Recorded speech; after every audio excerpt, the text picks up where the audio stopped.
Vamos a continuar en este curso en línea que Cirrus Consulting tiene para ti. Siguiendo el modelo de certificación, vamos a hablar de un tema bien especial y muy específico además,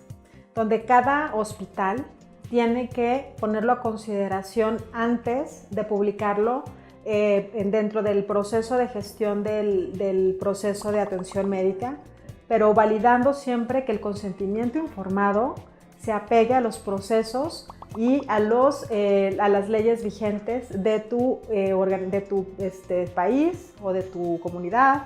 Entonces, la legislación que se aplique tendrá que validar que ese consentimiento informado esté cumpliendo la normatividad. Entonces, los pacientes tienen que obtener este consentimiento informado conforme a su atención médica,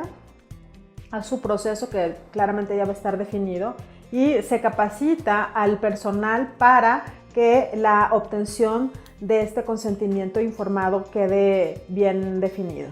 Entonces, hablar de consentimiento informado es no nada más tener un documento que firmen, sino tener bien claro como organización que van a haber diferentes consentimientos informados que deberá firmar el paciente o el familiar en caso de que el paciente no cuente con la capacidad de hacerlo por un estado de inconsciencia, etc.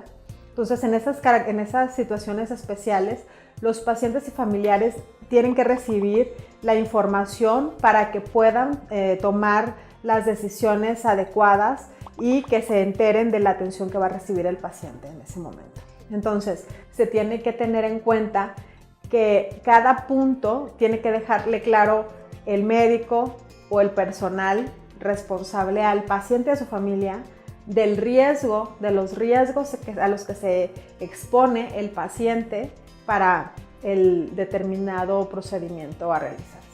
Entonces, contar con una carta de consentimiento informado sabemos que es un documento médico legal, es un acto bastante de riesgo para todos dentro del hospital, porque si no se firma este documento, pues tú caes en una penalización. Y la sensibilidad que debemos de tener como líderes de hospitales es que tenemos que definir que si no se firma este consentimiento, podríamos caer en una demanda, en una clausura del hospital. Y más allá de eso, pues bueno, todo el protocolo y el riesgo que tienes que seguir para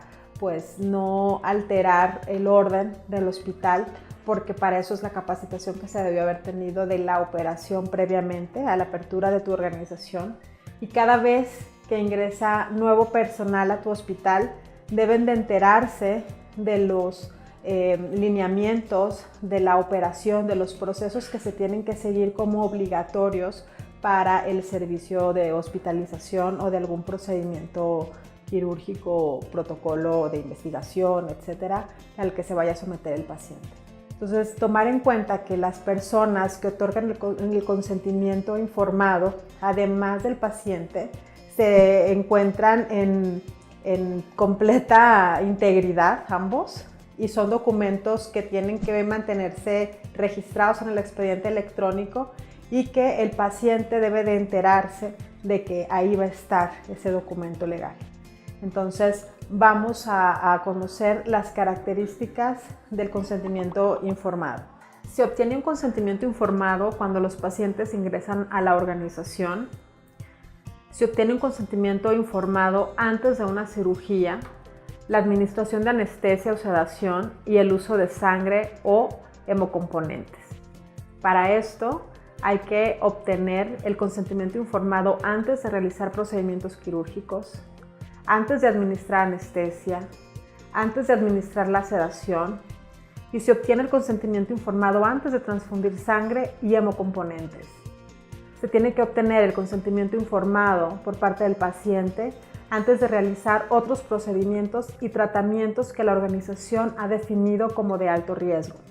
Se obtienen los consentimientos informados que solicita la legislación aplicable vigente y se documenta el consentimiento informado acorde a la legislación dentro del expediente electrónico. Como ves, la organización define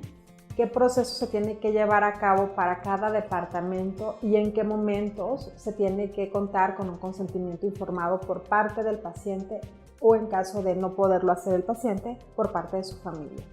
Por lo tanto, se obtienen los consentimientos informados especiales también cuando sea necesario y siempre corresponda, así como la organización tendrá que tomar en cuenta y analizar sobre todo e identificar en qué situaciones se requiere o será necesario obtener un consentimiento informado especial. Por lo tanto, tú como organización moderna deberás contar siempre con la actualización de este documento y al mismo tiempo capacitar a todo tu equipo para recordarles la importancia de que antes de que se realice cualquier protocolo médico o cualquier situación que requiera este consentimiento sea firmado. Bueno, pues te invito a que continúes en este curso en línea que Cyrrus Consulting tiene para ti y pues muchas gracias por estar aquí recibiendo esta información que le va a garantizar a tu hospital se certifique lo más pronto posible.